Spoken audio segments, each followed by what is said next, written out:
warahmatullahi wabarakatuh. Halo adik-adik, jumpa lagi dengan Kak Lastri. Melalui video ini kita akan belajar mengenai ilmu pengetahuan sosial melanjutkan materi minggu lalu, yaitu bab 2 terkait dengan poin B, yaitu keragaman masyarakat Indonesia. Kalian tahu tidak apa itu arti keberagaman masyarakat Indonesia? Keberagaman itu adalah perbedaan yang ada di sekitar kita. Keragaman yang ada di sekitarmu itu belum tentu tidak terjadi secara kebetulan. Keberagaman masyarakat itu dipengaruhi oleh beberapa faktor. Nah, di sini kita akan bahas mengenai faktor tersebut. Poin yang pertama yaitu letak strategis wilayah Indonesia. Oke, kakak tulis dulu ya.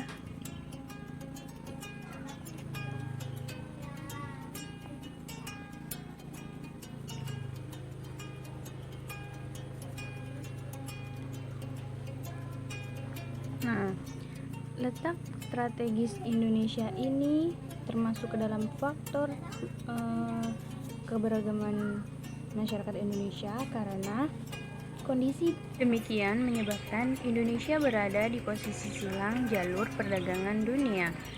Nah, lanjut ke poin B.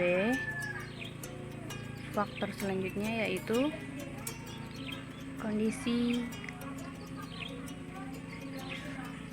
atau letak geografis. Nah, dalam hal ini Indonesia dikenal sebagai negara maritim. Indonesia merupakan negara yang terdiri atas gugusan kepulauan baik besar maupun kecil sebesar dari Sabang sampai Merauke. Kemudian setiap pulau dihuni oleh masyarakat.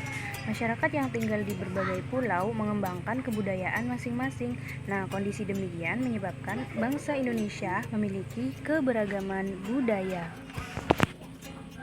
Oke, selanjutnya poin yang ketiga yaitu kondisi iklim yang berbeda. Oke, perbedaan kondisi alam mendorong masyarakat mengembangkan corak kebudayaan khas sesuai lingkungan geografisnya. Perbedaan cara bercocok tanam merupakan salah satu contohnya. Nah, selain perbedaan kondisi alam, iklim antar daerah negara turut mempengaruhi keberagaman. Oke, kita lanjut lagi ke poin D,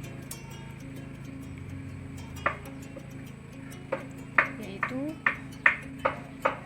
penerimaan masyarakat dalam kebudayaan lain. Oke. Dalam hal ini, akibat kemajuan zaman, interaksi antar kelompok masyarakat makin sering dan mudah terjadi. Kondisi demikian menyebabkan kebudayaan antar kelompok juga ikut mengalami pertukaran dan saling mempengaruhi. Nah, masyarakat yang cenderung terbuka terhadap pengaruh tersebut akan menerima dan memadukan budaya. Akibatnya terjadi keberagaman budaya dari masyarakat. Nah, inilah tadi faktor-faktor dari keberagaman masyarakat Indonesia. Kita hapus dulu, kita lanjutkan materi selanjutnya.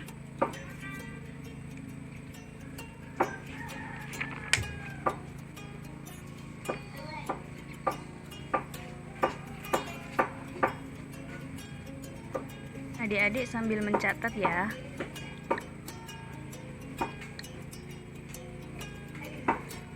Oke, kita lanjutkan ke C, yaitu macam-macam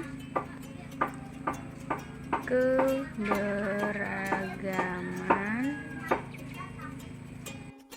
Oke, dalam macam-macam keberagaman ini kita akan bahas mengenai 3 keberagaman, Yang pertama adalah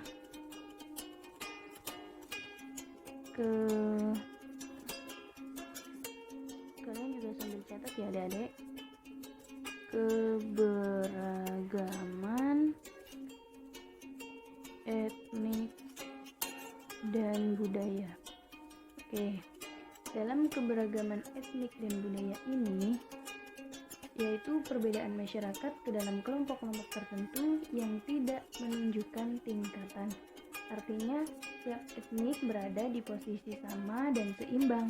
Tidak ada yang berkedudukan lebih tinggi atau rendah dari etnik lain. Nah, oleh karena itu, mari saling menghormati dan menghargai perbedaan antar etnik sehingga tercipta keadaan yang damai dan tentram. Nah, dalam hal ini ada 3 wujud. Nah, yaitu yang pertama gagasan atau ide, kemudian yang kedua aktivitas, dan yang terakhir itu ada artefak. Oke, dari 3 ini akan membentuk keberagaman etik dan budaya. Oke, kita lanjutkan ke poin selanjutnya.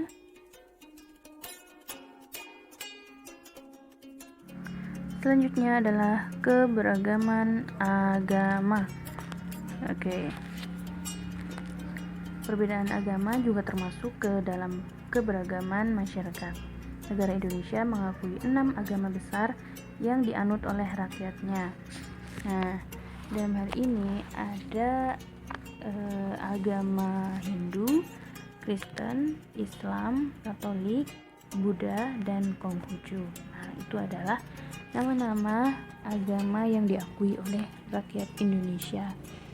Dari hal ini, keberagamannya itu ada perbedaan tempat dalam beribadah, seperti agama Hindu beribadah di pura, agama Kristen di gereja, agama Islam di masjid, agama Buddha di wiraha, dan agama Konghucu di kelentang.